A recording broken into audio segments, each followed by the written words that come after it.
لله الذي لم يتخذ ولدا ولم يكن له شريك في الملك ولم يكن له ولي من الذل وكبره تكبيرا سبحانه وتعالى عما يقولون علوا كبيرا وأشهد أن لا إله إلا الله وحده لا شريك له الذي أرسل محمدا نبيا ورسولا وشاهدا ومبشرا ونذيرا وداعيا إلى الله بإذنه وسراجا منيرا صلى الله تعالى عليه وعلى آله وأصحابه وأزواجه وذرياته وأتباعه وبارك وسلم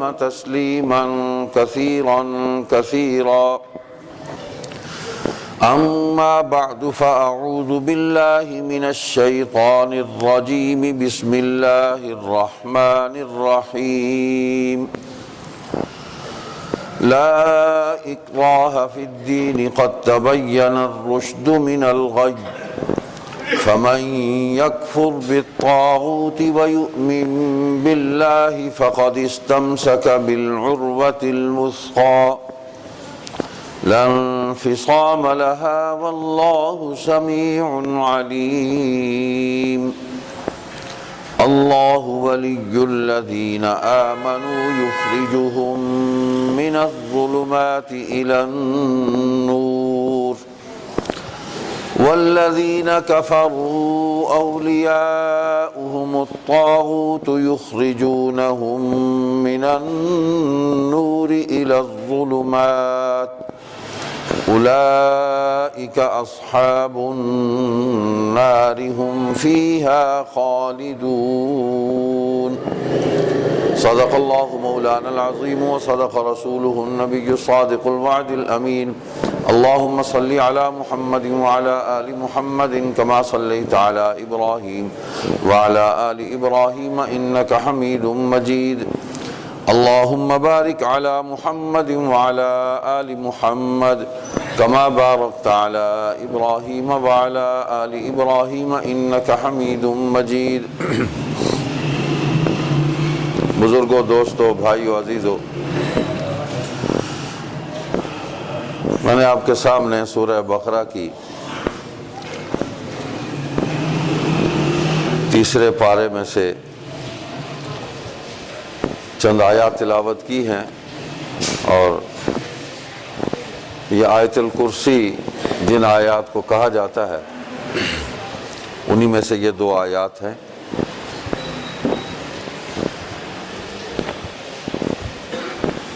اللہ تبارک و تعالیٰ نے ان آیات میں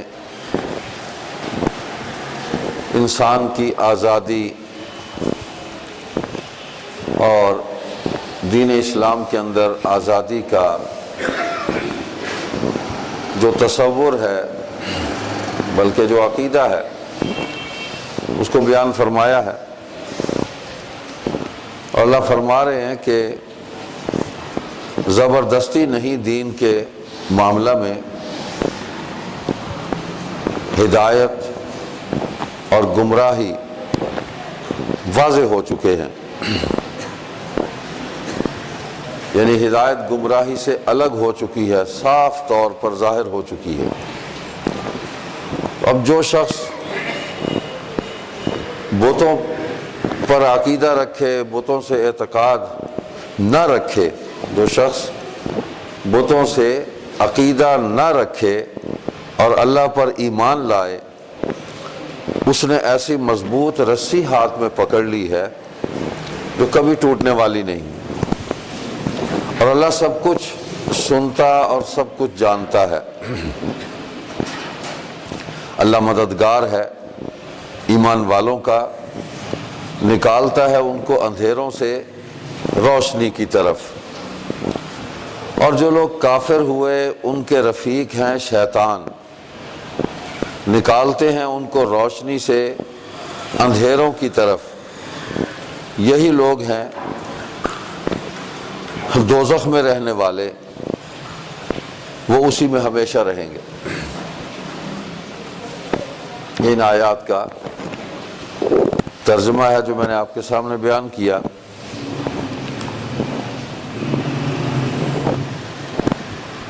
دنیا کے اندر جتنے بھی انسانی تصورات ہیں، یہ انسانی افکار اور نظریات ہیں، نئے نہیں ہیں، سب پرانے ہیں۔ ان کا تکرار ہے، تسلسل ہے، باتیں سب پرانی ہیں۔ آج آزادی فکر و مذہب کا، آزادی رائے کا جو نعرہ بلند کیا جاتا ہے، یہ بھی نیا نہیں ہے، بہت پرانا ہے، بہت پرانا ہے۔ بلکہ جب شیطان نکلا تھا اللہ کی بارگاہ سے تو وہ آزادی فکر و مذہب کا نعرہ لگا کر نکلا تھا، اور اس کو یہ آزادی دے دی گئی تھی۔ اس لیے اس کو یہ آزادی دی گئی کہ اس پر حجت تمام ہو چکی تھی، ہدایت اس پر واضح ہو چکی تھی، گمراہی سے ہدایت الگ ہو چکی تھی۔ اس لیے اس کو یہ آزادی دے دی گئی، لیکن اس آزادی کا جو انجام ہے اس سے بھی اس کو باخبر کر دیا گیا۔ قرآن کریم میں اس کی ساری تفصیل موجود ہے۔ قرآن کریم کو سمجھنے کے لیے قرآن کریم ہی میں غور و فکر کرنا پڑے گا۔ قرآن کریم کو سمجھنے کے لیے سید الاولین والآخرین محمد کریم صلی اللہ علیہ وسلم کی حدیث پاک میں غور و فکر کرنا پڑے گا۔ آپ کی سنت اور آپ کے اسوہ حسنہ، اس کی مدد لینی پڑے گی، تب قرآن کریم سمجھ میں آئے گا۔ اپنی عقل سے، اپنی فکر سے، اپنی سوچ سے اگر ہم قرآن کریم کو سمجھنے کی کوشش کریں گے یا دین اسلام کو اپنی عقل کی میزان پر تول کر ہم اس پر عمل کرنے کی کوشش کریں گے تو نتیجہ وہی نکلے گا، آزادی فکر و مذہب، اور ہم اپنی رائے پر چلیں گے، دین سے ہم ہٹ جائیں گے۔ ہے آزادی، آزادی کا تصور موجود ہے۔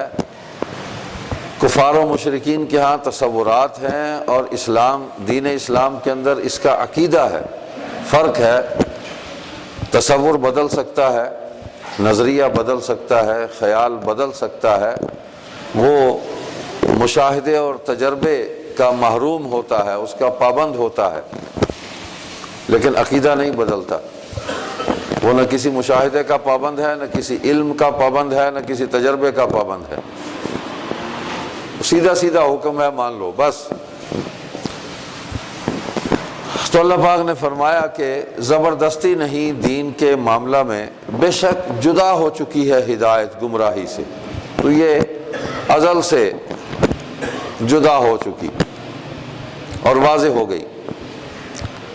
اور دنیا کے اندر اس ہدایت اور گمراہی کو جدا کرنے اور اس کا اظہار کرنے، اس فرق اور اس امتیاز کو اللہ کی مخلوق کے سامنے رکھنے کا جو ذریعہ بنے، وہ اللہ تعالیٰ نے اپنے انبیاء اور رسول علیہ الصلوات و تسلیمات کی جماعت کو بنایا۔ انہوں نے شرک اور توحید کو الگ کر دیا، توحید کو واضح کیا اور شرک کی نفی کی انہوں نے، حلال کو واضح کیا، حرام کی نفی کی انہوں نے، سچ کو، حقیقت کو انہوں نے واضح کیا، جھوٹ کو جدا کر دیا، اس سے الگ کر دیا۔ اور یہ بھی ایک تسلسل ہے، جیسے گمراہی کا تسلسل ہے ایسے ہی ہدایت کا بھی تسلسل ہے جو قیامت تک چلے گا۔ اور یہ اللہ تعالیٰ نے اپنے جو قدرتی اور فطری نظام ہے اس کے اندر یہ چیز رکھی ہے۔ کہ دونوں کیفیتیں جب سامنے ہوں گی تو ہم تمیز کر سکیں گے، اس کے اندر فرق قائم کر سکیں گے۔ سچ ہے، جھوٹ سامنے ہوگا تو ہمیں سچ کی حقیقت جو ہے وہ سمجھ میں آئے گی، اس کا اظہار ہمارے سامنے ہوگا کہ یہ سچ ہے، دن ہے رات ہے، یہ کیفیات ہیں، روشنی ہے اندھیرا ہے، یہ دونوں ساتھ ساتھ چلیں گے۔ تو اللہ پاک نے اس میں تو ایک جو پہلی بات یہ فرمائی کہ دین کے اندر زبردستی نہیں ہے، حق واضح ہو گیا، اس کی دعوت ہو گئی، اس کی تبلیغ ہو گئی، پہنچا دیا تم پر، ہر چیز کھول دی اللہ کے نبی صلی اللہ علیہ وسلم نے، تو اب اس کو مان لو، یہاں آزادی ختم ہو گئی۔ یہ کفار کے لیے ہے کہ ان کے لیے زبردستی نہیں ہے کہ آپ زبردستی لوگوں کو پکڑ کے اسلام کے اندر لے آئیں، ان کے سامنے ہدایت واضح کریں، حق کو واضح کریں، ان کو زبردستی پکڑ کر اسلام میں لانے کی کوئی اجازت نہیں ہے۔ یہ آزادی بھی ایمان والوں سے سلب کر لی ہے کہ کسی کو زبردستی آپ مسلمان بنائیں۔ نبی اکرم صلی اللہ علیہ وسلم نے اپنے عہد مبارک میں کسی کو زبردستی مسلمان نہیں بنایا، یہاں تک کہ جو جہاد ہوا ہے بدر کا، احد کا اور باقی جو غزوات ہیں، اس میں جو لوگ کفار و مشرکین گرفتار ہوئے، کسی کو بھی مجبور نہیں کیا گیا کہ وہ اسلام قبول کر لے۔ جہاد تو خرابی کو دور کرنے کے لیے تھا، ظلم کو ختم کرنے کے لیے تھا، جو استحصال ہو رہا تھا اس کو ختم کرنے کے لیے تھا، اور ظلم کی جگہ امن سلامتی کے قیام کے لیے تھا، اور شر کو ختم کر کے خیر اور بھلائی اس کو نافذ کرنے کے لیے تھا۔ بس پھر ان سے کہا گیا کہ تم اگر اپنے مذہب پر رہنا چاہتے ہو رہو، لیکن اسلامی ریاست ہے، تمہیں جزیہ دینا پڑے گا، تم سے وصول کریں گے ٹیکس، تمہیں سہولیات دیں گے، تمہاری جان اور تمہارے مال کا تحفظ کریں گے، تمہاری عبادت گاہوں کا تحفظ کریں گے۔ تو دین نے ان کو بھی آزادی دیا کفار کو۔ تو یہ نبی اکرم صلی اللہ علیہ وسلم کو فرمایا جا رہا ہے کہ اسلام میں زبردستی نہیں ہے، کسی کو زبردستی آپ داخل نہیں کریں گے۔ تو قرآن نے اصول طے کر دیا، نہ اس وقت ایسا ہوا، نہ آج ایسا ہو رہا ہے، نہ آئندہ ایسا ہوگا کہ کسی کو زبردستی مسلمان بنایا جائے۔ ہاں، اسلام ایک ایسی حقیقت ہے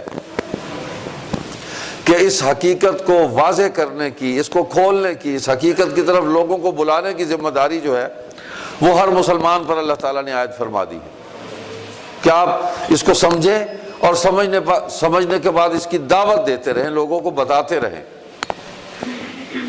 ابلاغ ہے، اور جو ذریعہ بھی آپ کو جائز، جو بھی ذریعہ آپ کو میسر آتا ہے اس کو اختیار کریں اور دین کی دعوت دیں۔ قرآن نے اس کی طرف متوجہ کیا۔ اعوذ باللہ من الشیطان الرجیم ادع الى سبیل ربک بالحکمت والموعظۃ الحسنۃ وجادلہم باللتی ہی احسن، کہ اللہ کے راستے کی طرف بلائیں، اپنے رب کے راستے کی طرف بلائیں۔ آپ بلایا تو حضور صلی اللہ علیہ وسلم نے سب سے پہلے، اور حضور علیہ الصلوۃ والسلام کی برکت سے، آپ کے صدقے میں صحابہ تک یہ فریضہ پہنچا، اور صحابہ نے پھر اللہ کی مخلوق کو انہوں نے بلایا، اور یہ آج تک جاری ہے یہ کام، اور قیامت تک جاری رہے گا۔ دین کی دعوت، اس کا اظہار، اس کی آزادی یہ مسلمان مانگتا ہے، اور اللہ تعالیٰ یہ آزادی اس کو عطا فرماتے ہیں۔ اور پوری دنیا کے اندر آج جتنے بھی مذاہب ہیں وہ اپنے اپنے مذہب کی دعوت اور تبلیغ، اس کی پریچنگ، اس کا رائٹ، اس کا حق، اس کی آزادی مانگتے ہیں کہ اظہار رائے ہے۔ لیکن اسلام نے یہ کہا کہ آپ اپنے ماحول کے اندر اس کی تبلیغ کرتے رہیں، جو آپ کی اپنی کمیونٹی ہے اس کے اندر تبلیغ کریں، ان کو اپنا مذہب سمجھاتے رہیں، لیکن مسلمانوں کو اس کی تبلیغ کی اجازت اسلام ان کو نہیں دیتا ان کو، یہ اللہ کا حکم ہے۔ یہ کسی انسان کی رائے نہیں ہے کہ اس پر ہم اختلاف کریں۔ مسلمان تو اختلاف نہیں کر سکتا، وہ کر سکتے ہیں، ان کو یہ اجازت نہیں ہے۔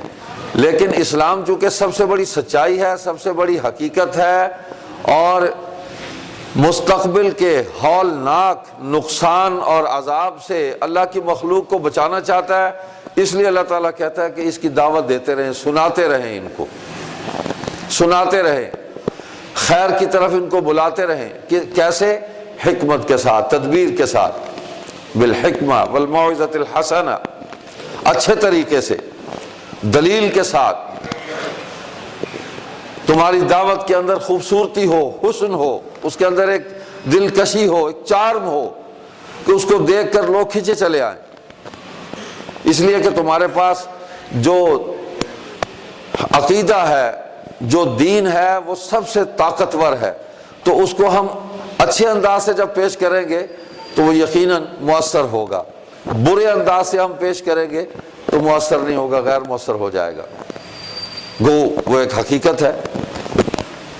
وجادلہم باللتی احسن، گفتگو، مکالمہ، ڈائلاگ، حتیٰ کہ ڈیبیٹ بھی اگر ہو جائے تو اس کے اندر حسن تکلم، حسن اخلاق اس کو ہاتھ سے نہ جانے دیں، اس لیے کہ اسلام جو ہے اس کو پسند نہیں کرتا، اللہ تعالیٰ اس کو پسند نہیں کرتے کہ آپ کی گفتگو کے اندر گھٹیا پن اور سطحیت آ جائے۔ آپ جہاں بھی ہیں، جس فورم پر بھی ہیں، آپ کی گفتگو کے اندر ایک معیار ہے، ایک بلندی ہے کہ میں مسلمان ہوں اور دین کی دعوت دے رہا ہوں۔ جتنا بلند دین ہے، اس دین کی بلند دین کی برکت سے میری گفتگو کے اندر بھی بلندی ہونی چاہیے، اور میرے انداز کے اندر بھی ایک عظمت ہونی چاہیے، میرے اعمال کے اندر بھی ایک بلندی، ایک عظمت اور ایک معیار ہونا چاہیے کہ یہ ساری چیزیں متاثر کریں اور لوگ اس مؤثر حقیقت کو دیکھ کر، سمجھ کر، سن کر وہ اس خیر اور بھلائی کی طرف آ جائیں۔ تو اللہ فرما رہے ہیں کہ زبردستی نہیں ہے، بس زبردستی کرو۔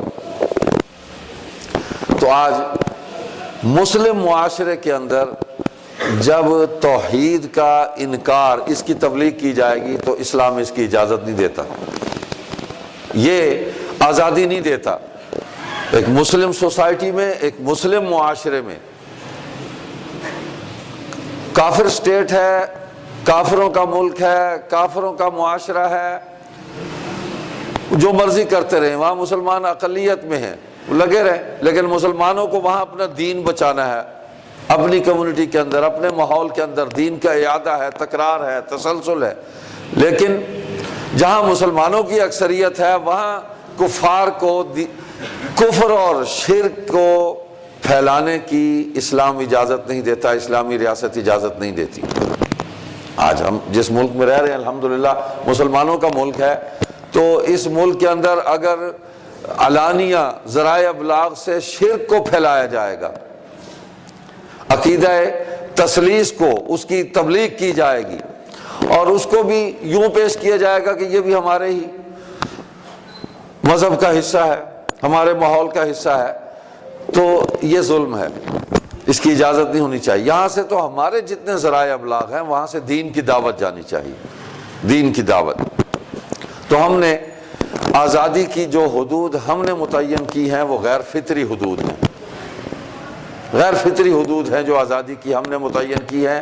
اللہ تعالیٰ نے دین فطرت عطا فرمایا، خالق ہے مخلوق کا، تو اللہ نے جو حدود متعین فرمائی ہیں وہ عین فطرت ہیں، فطری حدود ہیں، ان سے تجاوز کریں گے تو نقصان اٹھائیں گے۔ تو اللہ فرما رہے ہیں کہ جو شخص بتوں پر عقیدہ نہ رکھے اور اللہ پر ایمان لائے، اس نے ایسی رسی ہاتھ میں پکڑ لی جو کبھی ٹوٹنے والی نہیں ہے۔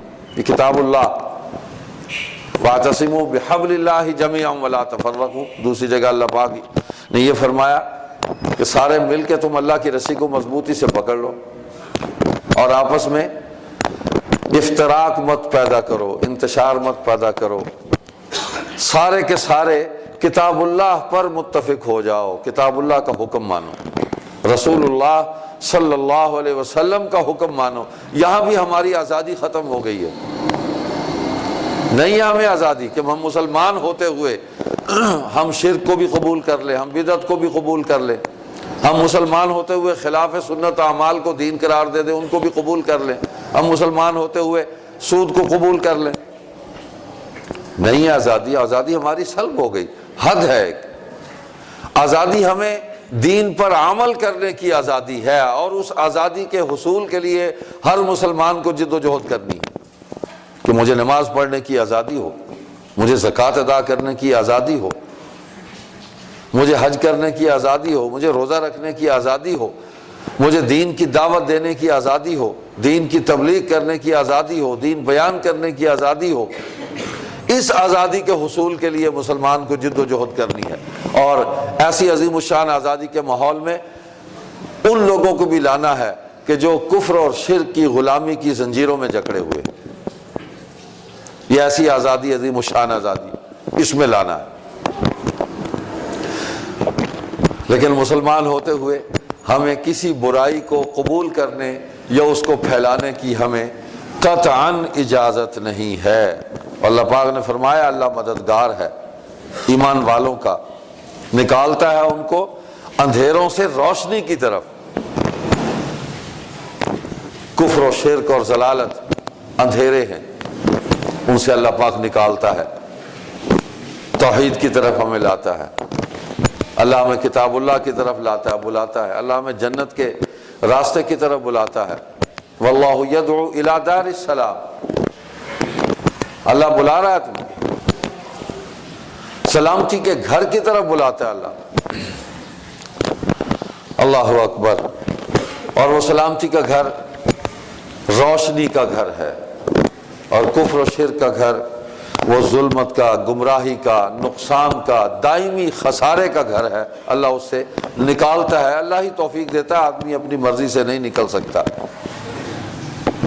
ایمان والوں کا اللہ مددگار ہے، تو اس روشنی کے گھر کی طرف ہم بلاتے رہیں گے، دعوت دیتے رہیں گے، تو اللہ سبحانہ و تعالی ہمارے مددگار ہیں، اور اللہ توفیق بھی اسے ہی دیتے ہیں کہ جو اس ہدایت اور روشنی کا طلبگار ہوتا ہے۔ کوئی طلبگار ہی نہ ہو تو اللہ اسے توفیق پھر نہیں دیتے۔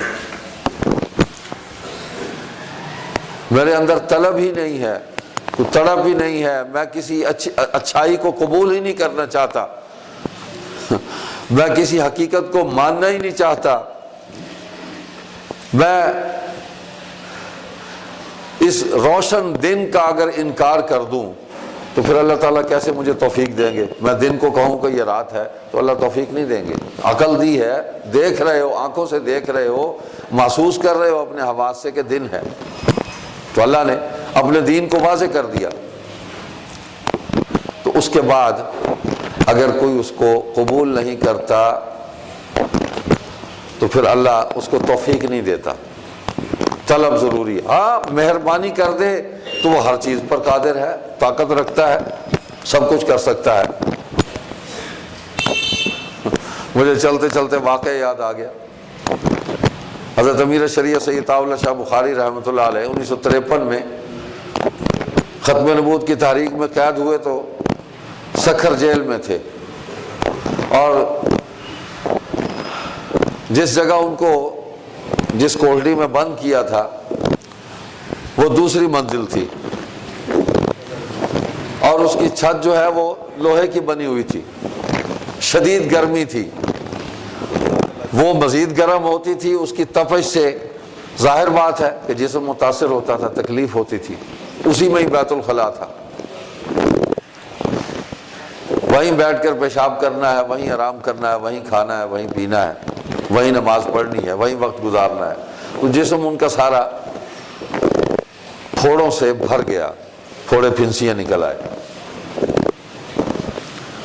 ہمارے والد صاحب مرحوم بتایا کرتے تھے کہ جب ہم ملنے گئے تو وہ سپرنٹنڈنٹ جیل جو تھے وہ بھی موجود تھے، ہماری والدہ مرحومہ بھی تھی، ماموں صاحبان بھی تھے، تو سپرنٹنڈنٹ کی موجودگی میں ملاقات ہوئی۔ تو شاہ جی نے بتلایا اپنے عزیزوں کو، سب کو، کہ یہ میری کیفیت ہو گئی ہے، اور میں نے ان سے کہا سپرنٹنڈنٹ صاحب سے کہ اس کو تبدیل کر دیں، مجھے کہیں اور بند کر دیں، یہاں میری یہ کیفیت ہو گئی ہے۔ تو اس نے جواب میں ایک جملہ کہا، میں تو حیران ہوتا ہوں کہ کس طبیعت کا وہ آدمی تھا۔ اس نے کہا کہ اللہ تعالیٰ نے مجھے پیدا ہی اس لیے کیا ہے کہ میں اللہ کی مخلوق کو تکلیف پہنچاؤں اور میرے وجود سے برا عمل ہی صادر ہو۔ اللہ تعالیٰ نے میرے وجود میں بھلائی رکھی ہی کوئی نہیں ہے، مجھ سے آپ یہ توقع ہی نہ کریں۔ مجھے پیدا ہی اس لیے کیا کہ میں مخلوق کو تکلیف پہنچاؤں۔ اور شاہ جی نے یہ پھر سنایا کہ انہوں نے مجھے یہ فرمایا ہے، اور اس نے اس کو بڑی خوشی سے سنا، اپنے اس جملے کو سنا کے، اور اس کے نفس کو جو ہے وہ طاقت ملی۔ تو جب آدمی یہاں پہنچ جاتا ہے نا کہ میں نے مطلب کسی کو بھلائی اور خیر پہنچانی ہی نہیں ہے، تو پھر اللہ اس کو کیا توفیق دے گا؟ وہ فیصلہ کیے بیٹھا ہے۔ کہ میں نے ایک مثال دے دی کہ یہ ہمارے سامنے کی مثال ہے، عصر حاضر کی ایک مثال ہے۔ تو کفار و مشرکین کا حال بھی یہی تھا۔ تو اللہ ہمیں دعوت دے رہے ہیں کہ چھوڑ دو شرک کو، کفر کو چھوڑ دو، ہدایت کی طرف آ جاؤ، واضح ہو گئی۔ اور جس نے بتوں کو چھوڑ دیا، شرک کو چھوڑ دیا، اللہ کے نبی صلی اللہ علیہ وسلم کا دامن جو ہے اس نے مضبوطی سے پکڑ لیا، کتاب اللہ کو مضبوطی سے پکڑ لیا، تو یہ ٹوٹنے والی چیزیں نہیں ہیں، یہ بڑی مضبوط چیزیں ہیں، بنیادیں بڑی مضبوط ہیں، یہ نہیں ہلیں گی۔ اور اللہ سب کچھ جانتا ہے، سب کچھ دیکھتا ہے، سب کچھ سنتا ہے، تمہارے علم میں یہ بات ہونی چاہیے۔ اللہ تعالیٰ ہمیں متوجہ فرما رہے ہیں کہ کہیں تمہارے ذہن میں یہ بات آ جائے ہمیں کوئی نہیں دیکھ رہا، ہم چھپ کر گناہ کرتے ہیں تو اللہ دیکھ رہا ہے، اور ہم ظاہراً گناہ کرتے ہیں تب بھی اللہ دیکھ رہا ہے۔ هو الاول والآخر والظاہر والباطن، ہر جگہ اللہ تو موجود ہے، ہر جگہ موجود ہے، وہ دیکھ رہا ہے۔ یہی وہ فکر ہے، یہی وہ عقیدہ ہے جو اسلام عطا کرتا ہے کہ جب کسی انسان کے دل میں یہ بات راسخ ہو جاتی ہے کہ اللہ سبحانہ و تعالی مجھے دیکھ رہے ہیں اور یہ سب کچھ نوٹ ہو رہا ہے جو کچھ میں کر رہا ہوں، مجھے اس کا بھگتان کرنا ہے آخرت میں۔ دین آخرت کی طرف متوجہ کرتا ہے، اور صرف دین اسلام ہی متوجہ کرتا ہے، اور دنیا کے اندر نہ کوئی مذہب ہے، نہ کوئی فکر ہے، نہ کوئی فلسفہ ہے، نہ کوئی خیال ہے، نہ کوئی تصور ہے کہ جو آخرت کی طرف اللہ کی مخلوق کو متوجہ کرے، وہ دین ہی ہے۔ اور یہی آخرت کا وہ چیک ہے، وہ محاسبہ ہے، اور وہاں وہ جو بدلہ ملنا ہے خیر اور شر کی بنیاد پہ، نیکی اور بدی کی بنیاد پہ جو تول ہونا ہے، یہی وہ ایک خوف ہے کہ سزا اور جزا، وہاں یہ فیصلہ ہونا ہے۔ اللہ تعالیٰ یہی راسخ کرنا چاہتے ہیں اپنی مخلوق کے دلوں کے اندر، کہ تمہیں یہ احساس پیدا ہو جائے کہ میں جو بول رہا ہوں یہ بھی سنا جا رہا ہے، جو کر رہا ہوں یہ بھی دیکھا جا رہا ہے، جو لکھ رہا ہوں یہ بھی دیکھا جا رہا ہے، حتیٰ کہ دل میں بھی میرے جو خیال پیدا ہوا ہے اس کو بھی اللہ جانتا ہے۔ تو اسی لیے اللہ کے نبی صلی اللہ علیہ وسلم نے بھی ساری امت کو متوجہ فرمایا، صحابہ نے متوجہ فرمایا، اور آج تک ساری جتنی بھی امت کے اندر جتنے دینی لوگ ہیں، علماء ہیں، مشائخ ہیں، اللہ والے ہیں، اسی طرح متوجہ فرماتے ہیں کہ اپنے دل کو اللہ کی طرف متوجہ کرو۔ الا بذکر اللہ تطمئن القلوب، کہ دلوں کو جو اطمینان ہے وہ اللہ کے ذکر سے، اللہ کی یاد سے ہی ہو سکتا ہے۔ تو اس دل کی، اس دنیا کو، اس بستی کو اللہ کے ذکر خیر سے، اس نور سے اس کو منور کر لیں۔ تو جب دل منور ہوگا، دل روشن ہوگا، تو دماغ کو بھی روشنی ملے گی، اور پھر ہماری گفتار کو بھی روشنی ملے گی، اس کو بھی حسن ملے گا، پھر ہمارے قلم کو، ہماری تحریر کو بھی روشنی ملے گی، ہمارے اعمال کو بھی روشنی ملے گی۔ بنیاد ہے تقویٰ، یہی ہے۔ حضور علیہ السلام نے فرمایا تقویٰ ہا ہونا۔ اللہ تبارک و تعالی اگر چاہتے، جیسے قرآن کریم میں فرمایا، سورہ یونس میں فرمایا، اعوذ باللہ من الشیطان الرجیم وَلَوْ شَاءَ رَبُّكَ لَآمَنَ مَنْ فِي الْأَرْضِ كُلُّهُمْ جَمِيعًا أَفَأَنْتَ تُكْرِهُ النَّاسَ حَتَّى يَكُونُوا مُؤْمِنِينَ۔ صدق اللہ العظیم۔ اور اگر تمہارا پروردگار چاہتا تو جتنے لوگ زمین میں ہیں سب کے سب ایمان لے آتے۔ تو کیا تم لوگوں پر زبردستی کرنا چاہتے ہو کہ وہ مومن ہو جائے؟ تو تو منع کر دیا کہ آپ کو یہ بھی آزادی نہیں ہے. نبی علیہ السلام کو فرمایا جا رہا ہے بس زبردستی نہ کرو ان پر. یا ایھا الرسول بلغ ما انزل الیک من ربک، جو کچھ آپ پر نازل ہوا بس اس کو بیان کرنا ہے، اس کا ابلاغ ہے. اور اس بیان اور ابلاغ، اس دعوت، اس تبلیغ کے نتیجے میں جو طاقت میسر آتی ہے، اسی طاقت کے بلبوتے پر اللہ کی توفیق سے، اللہ کی مدد سے اس دین کو پھر نافذ کرنا ہے. اور وہ طاقت یقینی ہے، میسر آئے گی.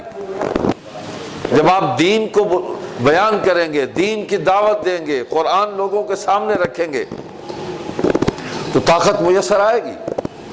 یہ ایسی کتاب ہے، اللہ اکبر، اس کو جہاں بھی پیش کیا جائے اس کا انکار نہیں کوئی کر سکتا، اس کو مسترد نہیں کر سکتا.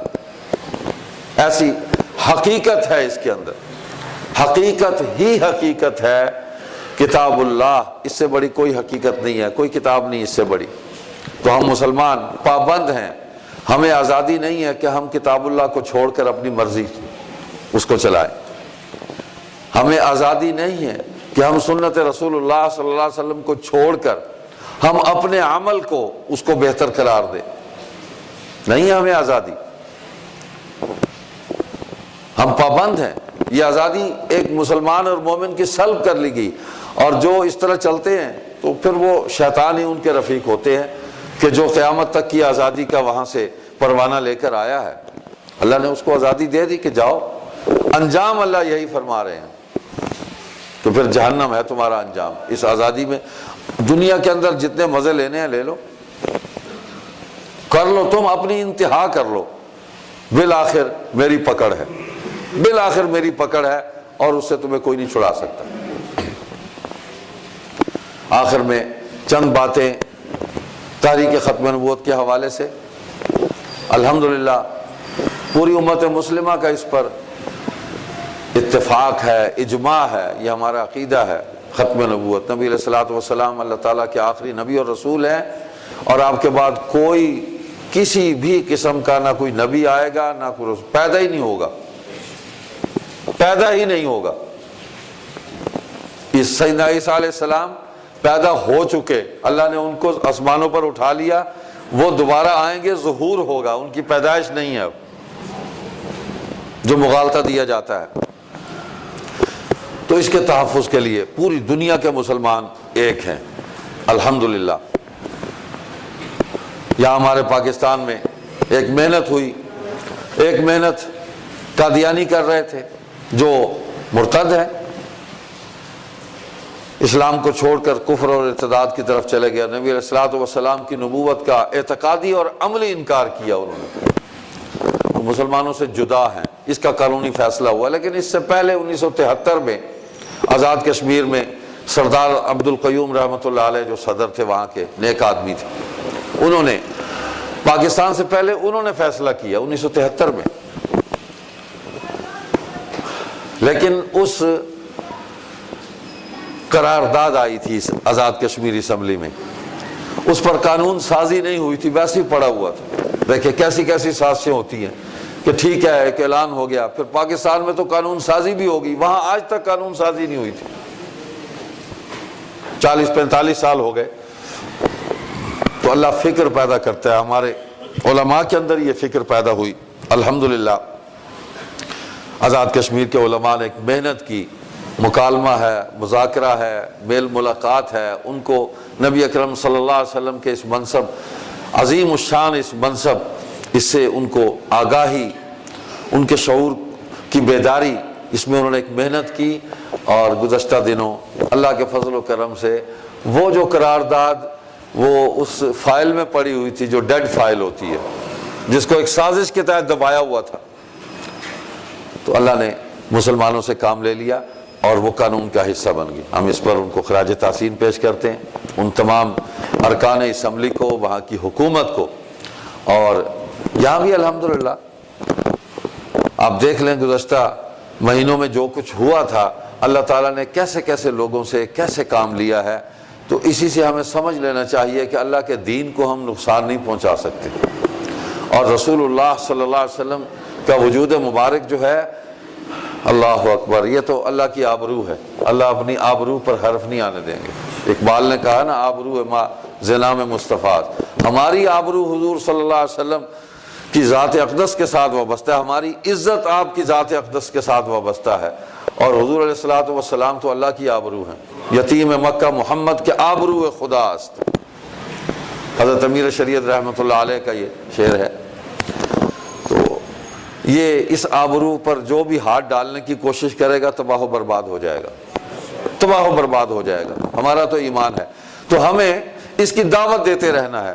اس محنت کے اندر ہم نے پرامن راستوں پر جد و جہد کرتے رہنا ہے۔ ہمارا مقصد لڑائی ہے ہی نہیں، ہمیں کیا ضرورت ہے کسی سے لڑنے کی، ہم نے تو دعوت دینی ہے۔ دین تو دعوت دیتا ہے، بلاغ ہے، ابلاغ ہے۔ طاقت حاصل ہو گئی تو پھر اس سنت پر بھی عمل کیا جائے گا کہ نبی اکرم صلی اللہ علیہ وسلم نے ایک اسلامی ریاست جو ہے، جب اللہ نے طاقت عطا فرما دی تو پھر اللہ کی مدد، اس کی توفیق سے آپ نے پورا کا پورا دین نافذ کر دیا۔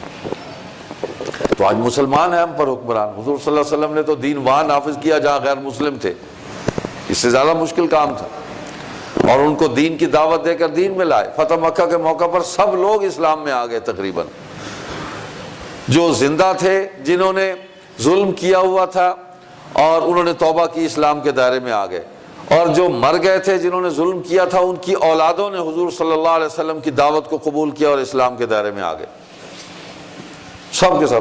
لیکن یہاں صورتحال مختلف ہے کہ ہم پر کافر حکمران یہاں نہیں ہے بظاہر، پیچھے پالیسیاں تو انہی کی چلتی ہے، پریشر ہے، دباؤ ہے ان کا، لیکن جو لوگ بیٹھے ہوئے ہیں مسلمان ہیں، تو انہی لوگوں سے کام لینا ہے، انہی کو دین کی دعوت دینی ہے، انہی کو اس روشنی سے ان کو فائدہ پہنچانا ہے، یہ روشنی ان کے گھروں تک پہنچانی ہے۔